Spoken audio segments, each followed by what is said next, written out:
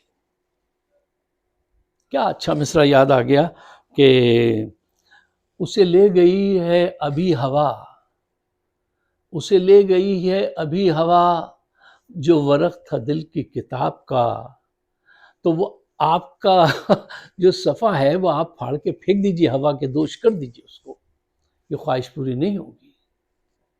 جسے لے گئی ہے ہوا، جسے لے گئی ہے ابھی ہوا، دوسرا مصرع یاد نہیں آ رہا، وہ ورق تھا دل کی کتاب کا، کہیں خون دل سے لکھا ہوا، کہیں آنسوؤں سے مٹا ہوا۔ خیر تو وہ صفحہ جو ہے وہ آپ پھاڑ کے پھینک دیجئے۔ لو دیکھیے صاحب، اگر آپ کو نارتھ جانا ہو اور آپ گاڑی لائیں، سٹارٹ کریں اور ساؤتھ کی طرف سفر شروع کر دیں، تو یہ فرمائیے کہ آپ کتنی دیر میں اپنی منزل پہ پہنچ جائیں گے؟ گاڑی بھی موشن میں ہے، آپ بڑے جذبے میں بھی ہیں، ریس بھی دے رہے ہیں، گاڑی چل بھی رہی ہے، ہل بھی رہے ہیں، لیکن آپ ہر منٹ منزل سے قریب نہیں بلکہ منزل سے دور ہوتے جا رہے ہیں۔ غلط ڈائریکشن، آپ بالکل غلط ڈائریکشن پہ ہیں۔ سو فوراً روکیے اپنے آپ کو اور رخ صحیح ڈائریکشن میں کر لیجئے۔ معیشت ٹھیک کرنا آپ کا کام نہیں ہے، جس کا جو کام ہوتا ہے نا، آپ عوام کو ڈیل کرنا آپ کا کام نہیں ہے، آپ کا کام فوج کو ڈیل کرنا ہے، آپ وہاں جائیے۔ پاکستان میں یہ بڑا مسئلہ رہا ہے۔ معین اختر مرحوم نے ایک دفعہ کہا تھا، ان سے پوچھا، ذہین آدمی تو تھے وہ، کہنے لگے، ان سے پوچھا مسئلہ کیا ہے؟ کہنے لگے بھائی مسئلہ یہ ہے کہ جس کو جو کام نہیں آتا وہ اس کا انچارج بنا دیتے ہیں۔ تو یہ کام آپ کا نہیں ہے، جس کا کام اسی کو ساجے۔ وہ ایک ٹیل ہے، ایک پرانے زمانے کی وہ کہانیاں جو ہوتی تھیں، وہ ایک ہے، وہ یہ تھی کہ ایک خاتون رات کا وقت تھا، گھر میں سو رہی تھیں، وہ نیچے فلور پہ تھیں، بڑا ان کا بیٹا اوپر والے فلور پہ سو رہا تھا، تو ایک چور گھس آیا۔ چور نے آ کے ان کا سامان وغیرہ، جویلری وغیرہ نکالی اور ایک کپڑے میں بند کی۔ جب وہ جانے لگا تو انہوں نے کہا، بیٹا تم کوئی، وہ ڈر گیا کہ یہ جاگ گئیں، کہنے لگیں بیٹا تم ضرورت مند لگتے ہو، لگتے تو اچھے خاندان کے ہو، ضرورت مند ہو، یہ الماری کھولو، اس میں بھی کچھ ہے زیور، وہ بھی لے لو۔ تو وہ گیا، ڈرتے ڈرتے دیکھا، وہ لیا، وہ بھی تیار اپنے اس میں بیگ میں رکھ لیا۔ اچھا، کہنے لگیں اچھا بیٹھو تو صحیح۔ وہ بیٹھ گیا، اس سے کہنے لگیں ابھی جب تم آئے ہو تو تمہارے کودنے سے ایک دم میری آنکھ کھل گئی، اور ہم نے ایک خواب دیکھا ہے، اگر تم ہمیں اس کی تعبیر بتا دو تو بہت اچھی بات ہوگی۔ تو وہ صاحب جو تھے وہ کہیں گے اچھا کیا خواب دیکھا آپ نے؟ کہنے لگیں کہ میں یہ دیکھ رہی تھی کہ میں ایک جنگل سے گزر رہی ہوں، ایک بہت بڑا سا پرندہ آیا اور اس نے آ کے مجھے یہاں سے پکڑ کے اوپر کی طرف کھینچنا شروع کر دیا، اور میں نے شور مچانا شروع کر دیا، طارق طارق مجھے بچاؤ طارق، میں نے اپنے بیٹے کو آواز دینا شروع کر دیا۔ تو طارق کو اوپر آواز پہنچی تو طارق دوڑ کے نیچے پہنچے تو دیکھا چور بیٹھا ہوا ان سے خواب کی تعبیر بتا رہا ہے۔ طارق نے پکڑ کے چور کو مارا اور وہ سارے زیور چھینے۔ تو چور کہنے لگا آپ مجھے اور ماریے۔ تو طارق صاحب نے کہا کیوں، تمہیں اور کیوں مارے؟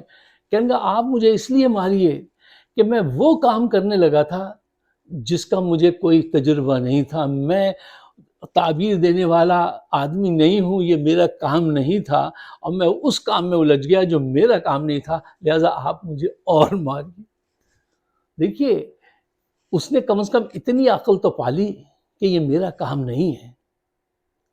دیکھیے پوری عالمی سطح پہ پاکستان کو تنہا کر دیا ان سرٹیفائڈ کرپٹ لوگوں نے اور آصف منیر صاحب نے۔ اب ان کو احساس ہو جائے کہ ہم نے پاکستان کو ہر سطح پہ کمزور کیا اور تنہا کیا ہے، اور اس کے علاوہ کوئی اور حل نہیں ہے کہ آپ عمران خان کے ساتھ مل کر کام کریں، لیکن آپ کے ارد گرد لوگ آپ کو ایسا سوچنے کی اجازت نہیں دے رہے ہیں۔ آپ کی چوائس پھر وہ آپ کے سامنے وہی لے آتے ہیں، اردلی، ایک نیا نام دیا ہوں وہ انہوں نے اردلی کا۔ اچھا یہ اس میں میں ایک بات کہنا چاہتا ہوں، لوگ کل سے ان کو اردلی کہہ رہے ہیں۔ دیکھیے میں بھی کوئی بہت زبان دان، مطلب میں اس پہ بات نہیں کر رہا ہوں، میں not bragging of my self, لیکن مجھے تھوڑی سی تکلیف ہوتی ہے جب لوگ اتنی بڑی غلطی کریں۔ اردلی کو اردلی نہیں کہنا چاہیے، اور ہمارے سارے تعلیم یافتہ لوگ ہیں جو یہ میڈیا پہ بیٹھے ہیں، ان کو چاہیے تھوڑی اصلاح کیا کریں۔ اچھا، تو یہ لوگ جو ہے وہ آپ کے سامنے چوائس یہ انہی کی رکھتے ہیں کہ بس یہ آپ کی چوائس ہے۔ دیکھیے، آپ اس بات کو سمجھ لیجئے کہ اگر آپ کو مقابلہ عمران خان سے کرنا تھا تو یار کوئی اس کا جیسا 50% بھی ہوتا تو بات بن جاتی۔ آپ بالکل اپوزٹ لوگوں کو لے آئیں جو ٹوٹل سرٹیفائڈ چور ہیں، اور ان کے ساتھ آپ سمجھتے ہیں کہ آپ جیت سکیں گے، آپ ٹھہر سکیں گے؟ نہیں، ہر جانے والا دن جو ہے، گزرنے والا دن جو ہے، وہ فوج کی بدنامی کا باعث بن رہا ہے۔ اور آج بھی اگر آپ فیئر الیکشن کرا دیں، آج بھی اگر آپ عمران خان کے ساتھ مل کر پوری قوم کو متحد کر کے آگے چلیں تو قوم آپ کو دوبارہ معاف کر سکتی ہے۔ اور اس میں آپ کا جائے گا کچھ نہیں، کوئی آپ کے صبح شام بدل تھوڑی جائیں گے، ویسے ہی صبح ہوگی، آپ کی عیاشیاں ویسے ہی چلیں گی، جو بجٹ آپ کو ملتا ہے، جو پیسے آپ کو بجٹ سے ملتے ہیں وہ ویسے ہی ملتے رہیں گے، آپ کی جو عیاشیاں ہیں وہ تو کوئی بھی نہیں رکے گی۔ ہاں، اس سوچ کو بدلیے تاکہ پاکستان کو بدلا جائے۔ اگر آپ میرے خیالات سے اتفاق کرتے ہیں تو برائے مہربانی اس کو میرے اپنے لیے نہیں، پاکستان کے بہتر مستقبل کے لیے شیئر کیجیے گا، اور مجھے اپنے خیالات سے نوازیے گا، اس لیے کہ ہم آپ کے خیالات کی بڑی قدر کرتے ہیں۔ آپ سب کا بہت بہت شکریہ۔